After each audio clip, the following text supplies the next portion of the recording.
আচ্ছা, আপনাদের যদি আমি জিজ্ঞেস করি যে পৃথিবীতে সবচেয়ে বেশি বিক্রিত মানে ঔষধ কোনটি বা মেডিসিন কোনটি বলতে পারবেন? আপনারা অনেকে হয়তো বলবেন বিভিন্ন ওষুধের নাম, কেউ হয়তো বলবেন ব্যথা বেদনার ওষুধের নাম, কেউ গ্যাস্ট্রিকের ওষুধের নাম। কিন্তু আপনারা জানেন কি স্ট্যাটিন হচ্ছে বা স্ট্যাটিন জাতীয় ঔষধ হচ্ছে পৃথিবীর সব থেকে বেশি বিক্রিত ওষুধ। এই স্ট্যাটিন কি করে জানেন বা কী রোগে কাজে লাগে?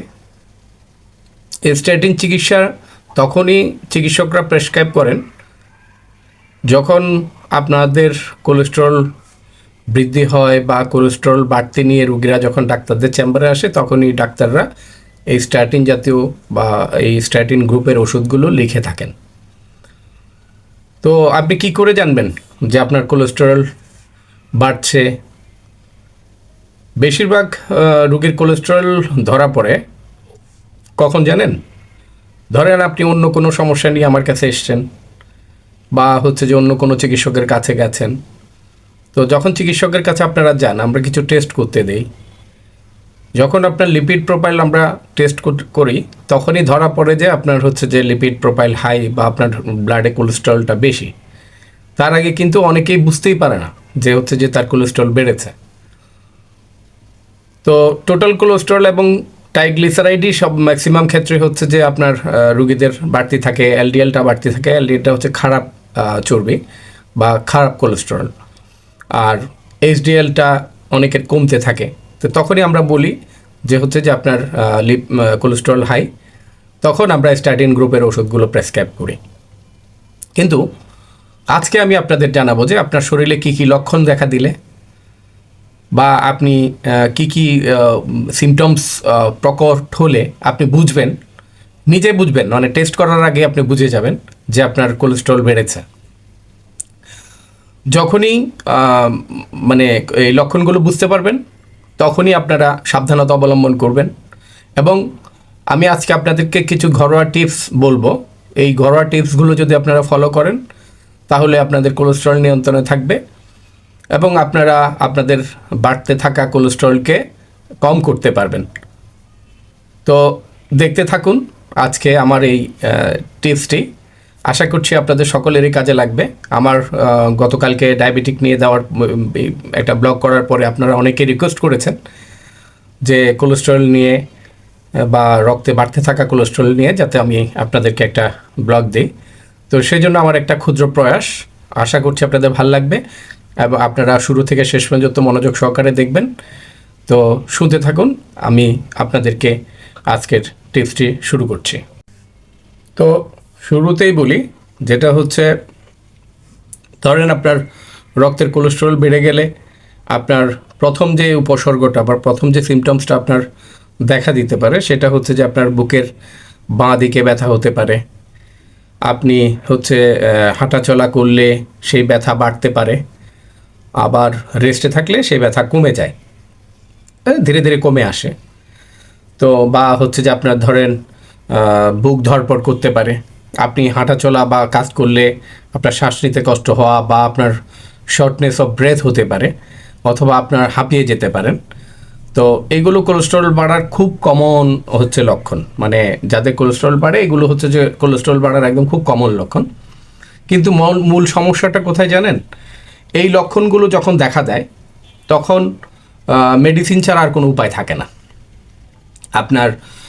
কিছু কিন্তু কোলেস্টেরল বাড়ার প্রাথমিক কিছু লক্ষণ আপনার আরও ডিপলি যদি জানতে থাকেন, তাহলে হচ্ছে যে আপনি ওষুধ এড়ানোর একটা ব্যবস্থা করা যেতে পারে। তো এই সমস্যাগুলো, আমি যে সমস্যাগুলোর কথা বলেছি, এগুলো নিয়ে আপনারা আমাদের কাছে আসলে কিন্তু আমাদেরকেও এই যে বললাম স্ট্যাটিন জাতীয় ওষুধ লেখা ছাড়া কোনো গতান্তর থাকে না।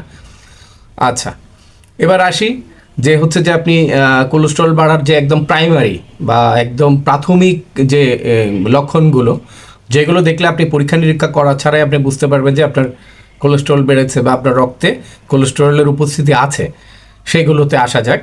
আমি প্রথম যেটা, সেটা হচ্ছে যে প্রাথমিকভাবে আপনার মুখ, হাত এবং ত্বকের মধ্যে এবং পায়ের মধ্যে কিছু লক্ষণ প্রকট হয়। যা দেখলে আপনি অনায়াসে অনুমান করতে পারবেন যে আপনার কোলেস্টেরল বেড়েছে।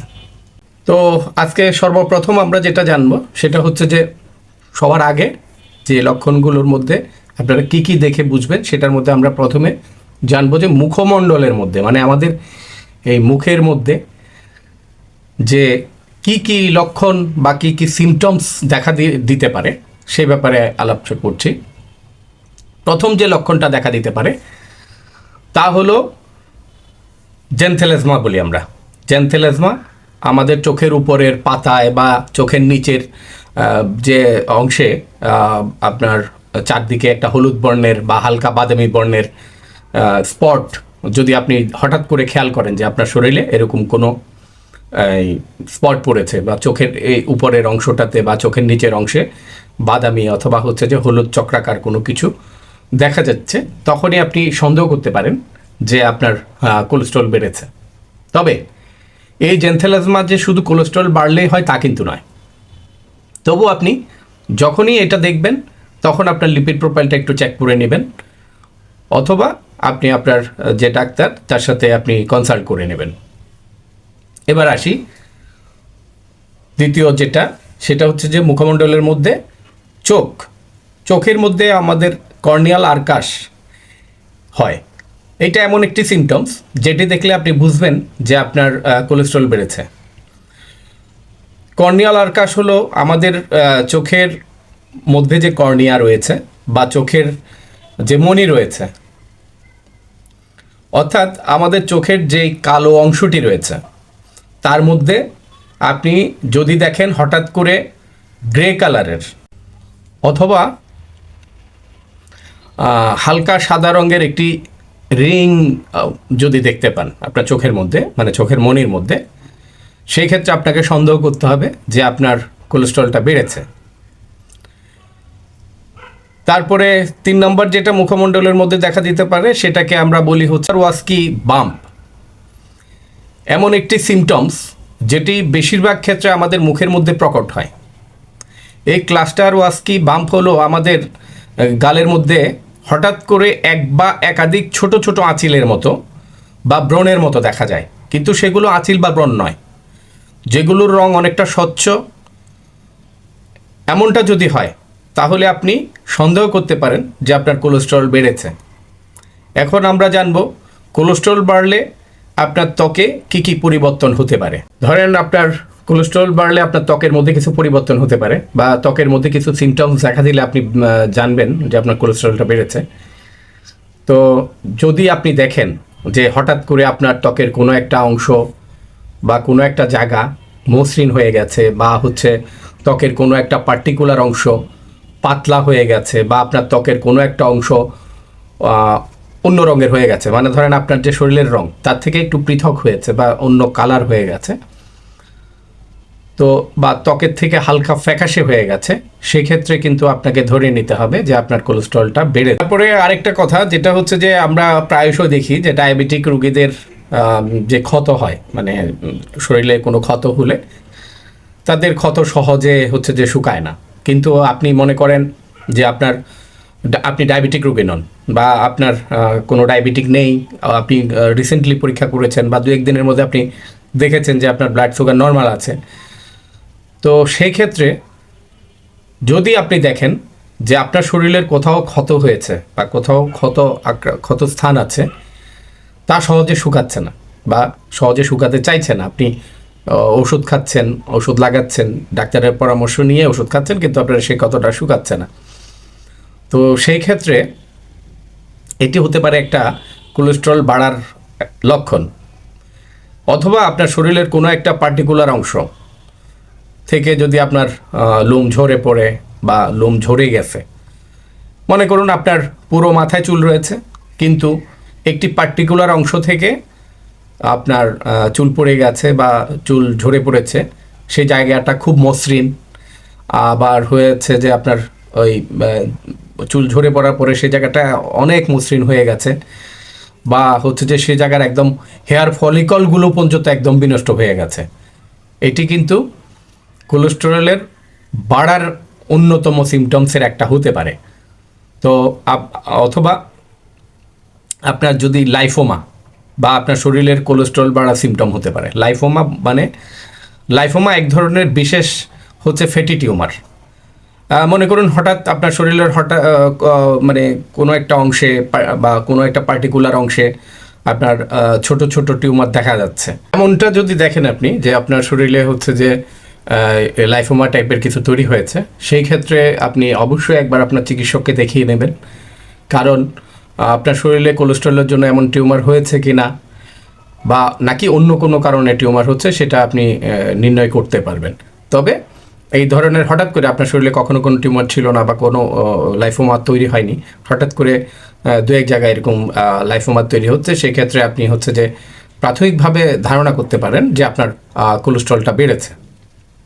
তারপরে এখন আসা যাক আমাদের পায়ে, মানে কি কি উপসর্গ বা কি কি সিমটমস দেখা দিলে আমরা বুঝতে পারবো যে আমাদের কোলেস্ট্রলটা বেড়েছে, বা কী কী সিমটমস সাধারণত দেখা দিলে আমরা চিকিৎসকরা বুঝতে পারি যে আপনাদের কোলেস্ট্রলটা বেড়েছে।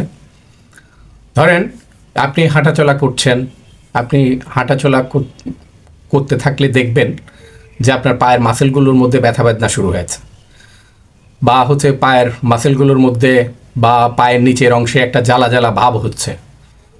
আবার মনে করুন আপনি রাতে ঘুমিয়ে পড়েছেন বা রাতে ঘুমিয়ে আছেন, হঠাৎ করে আপনার পায়ের মাসেল ক্রাম্প হলো বা টান ধরে গেল, অথবা বেশিরভাগ ক্ষেত্রে সারাদিন হাঁটতে চলতে ফিরতে আপনার কোনো পায়ের মধ্যে ক্রাম্প হচ্ছে, তাহলে বুঝে নেবেন যে আপনার কোলেস্ট্রল বেড়েছে। আবার দেখবেন আপনার দুই পায়ের মধ্যে একটি পা ঠান্ডা কিন্তু অন্যটি গরম, বা একটি হাত ঠান্ডা একটি পা গরম, এগুলোও কিন্তু আপনার রক্তে কোলেস্ট্রল বাড়ার অন্যতম ইঙ্গিত হতে পারে। তারপরে পায়ের মধ্যে যে আরেকটা জিনিস হতে পারে, সেটা হচ্ছে ধরেন নার্ভের সমস্যা যদি হয়, অনেক সময় যাদের ডায়াবেটিক থাকে তাদের একটা রোগ হয় ডায়াবেটিক পেরিফেরাল নিউরোপ্যাথি। সেই সমস্ত রোগীদের যেমন হয় যে আপনার হঠাৎ করে বা পায়ের মধ্যে হুল পোটানোর মতো ব্যথা হচ্ছে, বা হচ্ছে যে আপনার পায়ের মধ্যে যে ইলেকট্রিক শক লাগলে যেমন একটা হয়, এই ইলেকট্রিক শক লাগার মতন কোনো ব্যাপার হলো, বা হাত পা ঝিঝি করা, ঠিক একইভাবে রক্ত কোলেস্ট্রল বৃদ্ধি হলেও কিন্তু এমনটি হতে পারে। তবে আপনি আপনার চিকিৎসককে দেখাবেন যে এটি নার্ভের সমস্যা নাকি কোলেস্ট্রলের সমস্যা। তো এতক্ষণ আমরা আপনাদেরকে যে সিমটমসগুলোর কথা বললাম, এই সিমটমসগুলো যদি দেখেন আপনি কখনো, তাহলে আপনি অন্তত আপনার লিপিড প্রোফাইলটা চেক করে নেবেন। লিপিড প্রোফাইলটা চেক করে আপনার কোলেস্ট্রল কমার ব্যবস্থা করবেন। আপনার চিকিৎসক যদি ওষুধ দেয় সেই ওষুধ খাবেন। তবে এই ওষুধের পাশাপাশি আমি আপনাদেরকে কিছু ঘরোয়া টিপস দিচ্ছি, বা কিছু ঘরোয়া উপকরণ বলে দিচ্ছি, যেটা হচ্ছে যে আপনাদের কোলেস্ট্রল কমাতে বা কোলেস্ট্রলকে নিয়ন্ত্রণে রাখতে সহায়তা করবে। তার মধ্যে এক নাম্বার হচ্ছে অর্জুন গাছের ছাল। আমাদের বাংলাদেশে অনেক লোক, আপনি আমাদের চেম্বারে এসে অনেক রুগী বলে, স্যার আমি তো অর্জুনের ছাল খাচ্ছি। তো অর্জুনের ছাল কিন্তু খাওয়ার কিছু নিয়ম আছে। আপনি নিয়ম না মেনে যদি খান তাহলে সেটা আপনার জন্য বিপদ হতে পারে, বা সেটা বিপর্যয় হতে পারে। তো অর্জুনের গাছের ছাল কিন্তু কোলেস্ট্রল নিয়ন্ত্রণের বিরাট ভূমিকা পালন করে, কারণ অর্জুন গাছের ছালে আছে হাই কোয়ালিটি অ্যান্টিঅক্সিডেন্ট এবং কোলেস্টেরল লোয়ারিং এজেন্ট রয়েছে। তো যেটি আপনার রক্তে থাকা এলডিএল বা খারাপ কোলেস্টেরলকে কমাতে সহায়তা করে, আপনার ব্লাড প্রেশারকে নিয়ন্ত্রণ করতে পারে বা ব্লাড প্রেশার কন্ট্রোলে সহায়তা করে, আপনার ডায়াবেটিক কন্ট্রোলে সহায়তা করে। তো অর্জুনের ছালটা কিভাবে নিতে হবে, সেটা হচ্ছে যে 1 ইঞ্চি বাই 1 ইঞ্চি সাইজের একটা অর্জুন ছালকে আপনি হচ্ছে 1 গ্লাস পানিতে ফুটিয়ে নেবেন 2 থেকে 3 মিনিট, বেশি ফোটানোর দরকার নেই। ওই 1 ইঞ্চি বা 1 ইঞ্চি অর্জুনের ছালটাকে 1 থেকে 2 মিনিট পানিতে, আপনি গরম পানিতে 1 গ্লাস গরম পানিতে ফুটিয়ে নেবেন। ফুটিয়ে নিয়ে সেই জলটাকে ছেঁকে নিয়ে, মানে হচ্ছে ছাঁকবেন, ছেঁকে তাতে আপনি লেবুর রস মিশিয়ে আপনি খেতে পারেন। এই পানীয়টা আপনি দিনে 2 বার খেতে পারেন, সকালে রাতে আপনি খেতে পারেন। আচ্ছা, এবার দ্বিতীয় যে ঘরোয়া টিপসটি বা ঘরোয়া, এটা সবার ঘরেই থাকে, সেটা হচ্ছে রসুন। আপনি সকালে 2 কোয়া রসুন আপনার কুচি কুচি করে কেটে 10 মিনিট খোলা বাতাসে রেখে দিবেন, বা টেবিলের উপরে রেখে দেন। 10 মিনিট পরে আপনি একটু ফ্যানটা চালিয়ে দিয়ে তো 10 মিনিট পরে কুসুম গরম পানিতে, মানে আপনার ধরেন হালকা কুসুম গরম পানি যেটা চায়ের থেকেও ঠান্ডা, সেটাতে আপনি হচ্ছে যে সেই রসুনটা মিশিয়ে নেন। তো এভাবে করে আপনি কয়েকদিন খেতে থাকেন, দেখবেন আপনি নিজেই বুঝতে পারবেন যে আপনি উপকৃত হচ্ছেন কিনা বা আপনি উপকার পাচ্ছেন কিনা। তারপরে তৃতীয় যে জিনিসটি সেটি হচ্ছে গ্রিন টি। আমরা অনেকেই দেখবেন গ্রিন টি খাই। তো গ্রিন টি যদি আপনি সঠিক নিয়মে খান তাহলে গ্রিন টিটাও কিন্তু কোলেস্টেরল কমাতে অনেক সহায়তা করে এবং শরীরের জন্য অনেক ভালো। গ্রিন টিতে প্রচুর অ্যান্টিঅক্সিডেন্ট রয়েছে। তো আপনি সারাদিন 2 থেকে 3 কাপ গ্রিন টি আপনার কোলেস্টেরল কন্ট্রোলে উপকার হতে পারে। তবে ওই গ্রিন টিতে কিন্তু আপনি চিনি, গুড় বা মধু মেশালে কোনো লাভ হবে না। ওই গ্রিন টি আপনার কোলেস্টেরল তো কমাবেই না, বরঞ্চ আপনার আরও ক্ষতি করবে। তো আপনি যেটা করবেন সেটা হচ্ছে যে আপনার গ্রিন টিটা উইদাউট সুগার, উইদাউট কোনো ধরনের মিশ্রণ ছাড়া আপনি খেতে পারেন। তবে আপনি ওই গ্রিন টিতে ইচ্ছা করলে আপনি লেবুর রস দিতে পারেন, আপনি গোলমরিচের গুঁড়া দিতে পারেন, বা হচ্ছে যে অন্যান্য যে সকল মশলা আছে সেই মশলাগুলো আপনি দিতে পারেন, সেটা আপনার জন্য উপকার করবে।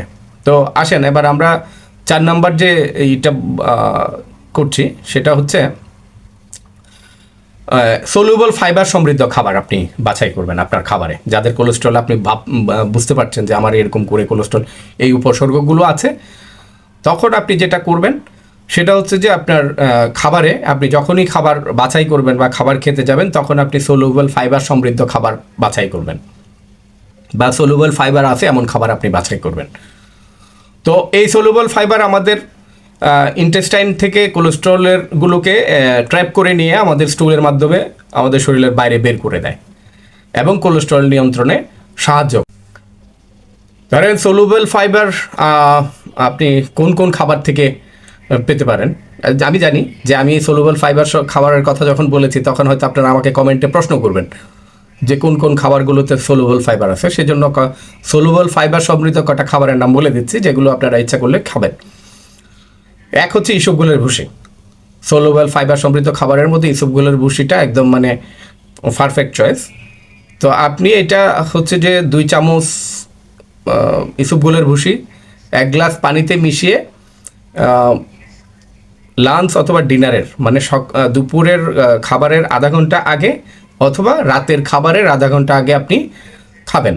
এইটা আপনার কোলেস্ট্রল কমাতে সহায়তা করে এই নিয়মে যদি আপনি খান। তারপরে হচ্ছে ওটসকে আপনার খাদ্য তালিকায় যুক্ত করতে পারেন। ওটস হচ্ছে আপনার ধরেন সলিউবল ফাইবার সমৃদ্ধ একটা খাবার। তারপরে আপনার খাদ্য তালিকায় আপনি যুক্ত করতে পারেন চিয়া সিড। তো তারপরে আপনার খাদ্য তালিকায় যুক্ত করতে পারেন ঢেঁড়স।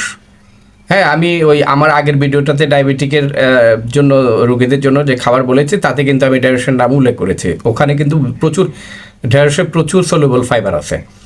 তো আপনারা আপনাদের এই সলিউবল সমৃদ্ধ খাবারগুলো যদি আপনারা প্রাত্যহিক আপনাদের দৈনন্দিন খাবার রুটিনে রাখেন সেই ক্ষেত্রে আপনাদের কোলেস্ট্রল কন্ট্রোলে অনেক বড় ভূমিকা পালন করবে। তারপরে আসি 5 নম্বরে, আপনার গুড ফ্যাট আপনাকে অবশ্যই খাদ্য তালিকায় যুক্ত করতে হবে। গুড ফ্যাট বলতে যেই সকল খাবার যাতে ওমেগা 3 ফ্যাটি অ্যাসিড আছে। আপনি গুড ফ্যাট আমাদের রক্তে এইচডিএল বা ভালো কোলেস্ট্রলের মাত্রা বাড়িয়ে দেয়। ওমেগা 3 ফ্যাটি অ্যাসিড আপনি পাবেন হচ্ছে বাদামে। ধরেন আপনি 5-6টা কাজু বাদাম রাত্রেবেলা পানিতে ভিজিয়ে রেখে সকালে আপনি খেতে পারেন, বা হচ্ছে যে 2-3টা আখরোটের দানা আপনি রাতেরবেলা পানিতে ভিজিয়ে রাখলেন, আপনি সকালে খেলেন, তাহলে কিন্তু ভালো উপকার পাবেন। তারপরে আপনার ধরেন গুড ফ্যাট যে পাওয়া যায় বা গুড ফ্যাট আছে এরকম খাবারের মধ্যে অন্যতম হচ্ছে আপনার ধরেন অর্গানিক মাছ, যেটা চাষ হয় না, আপনি জমিনে পাচ্ছেন, খেতে পাচ্ছেন, বিলে পাচ্ছেন, ডোবাতে পাচ্ছেন অর্গানিকভাবে। ওই মাছটাতে আপনার প্রচুর পরিমাণে গুড ফ্যাট আছে। আচ্ছা, এছাড়াও আপনার নদীর মাছ, নদীতে যে মাছগুলো ধরা পড়ে নদীর মাছ এবং সামুদ্রিক মাছের মধ্যেও আপনার প্রচুর গুড ফ্যাট আছে। আপনি এই সামুদ্রিক মাছের মধ্যে আপনার ইকোসাপ্যান্টানোয়িক অ্যাসিড এবং হচ্ছে যে ডোকোসাপ্যাহেক্সানোয়িক অ্যাসিড পাওয়া যায়, বা এই নামে বিশেষ 2 ধরনের আপনার হাই কোয়ালিটির ওমেগা 3 ফ্যাটি অ্যাসিড আছে। যেগুলো আপনার রক্ত থেকে খারাপ কোলেস্টেরল কমিয়ে আপনার ভালো কোলেস্টেরল বাড়ায়। এবং সেই সমস্ত ভোজ্য তেলকে আপনি হচ্ছে যে আপনার খাবারে যোগ করতে পারেন, যাতে আপনার পলি আনস্যাচুরেটেড ফ্যাটি অ্যাসিড এবং হচ্ছে যে মনো আনস্যাচুরেটেড ফ্যাটি অ্যাসিড রয়েছে। আপনি যখনই তেল কিনতে যাবেন আপনি দেখবেন যে এটাতে আপনার পলি আনস্যাচুরেটেড ফ্যাটি অ্যাসিড আছে কিনা বা মনো আনস্যাচুরেটেড ফ্যাটি অ্যাসিড আছে কিনা, তাহলে দেখে আপনি সেই তেলটাকে আপনি আপনার খাদ্য তালিকায় যুক্ত করতে পারেন। তো এই ছিল আজকে আমার কোলেস্টেরল নিয়ে আমার হচ্ছে ব্লগ। আপনাদের কেমন লেগেছে জানাবেন, আর আপনারা মনোযোগ দিয়ে শুনবেন, শুনে আপনারা সেই নিয়মে চলার চেষ্টা করবেন।